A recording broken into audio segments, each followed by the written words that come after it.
আসসালামু আলাইকুম আব্দুল্লাহ। প্রিয় দর্শক, কেমন আছেন? আশা করি ভালো আছেন। প্রিয় দর্শক, ষষ্ঠ গণবিজ্ঞপ্তির সুপারিশ আগামীকাল তথা আজকে যা জানালেন এনটিআরসির চেয়ারম্যান। দেখতে পাচ্ছেন 11ই আগস্ট এই প্রতিবেদনটি প্রকাশিত হয়েছে। প্রিয় দর্শক, বেসরকারি শিক্ষা প্রতিষ্ঠানে শিক্ষক নিয়োগের ষষ্ঠ গণবিজ্ঞপ্তির সুপারিশ আগামীকাল মঙ্গলবার করা হবে এমন খবর সামাজিক যোগাযোগ মাধ্যমে ছড়িয়ে পড়েছে। তবে এই বিষয়টি কোনো সত্যতা নেই বলে জানিয়েছেন বেসরকারি শিক্ষক নিবন্ধন ও প্রত্যয়ন কর্তৃপক্ষ এনটিআরসি এর চেয়ারম্যান আমিনুল ইসলাম।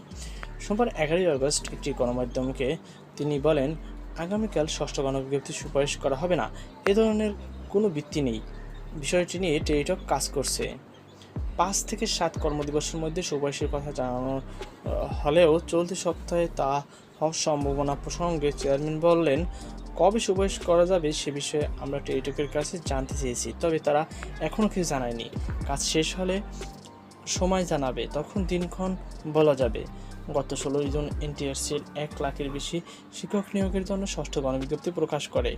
আবেদন গ্রহণ শুরু হয় 22 জুন এবং চলে 10 জুলাই রাত 12টা পর্যন্ত। আবেদন ফি জমা দেওয়ার শেষ সময় ছিল 13 জুলাই রাত 11টা 59 মিনিট।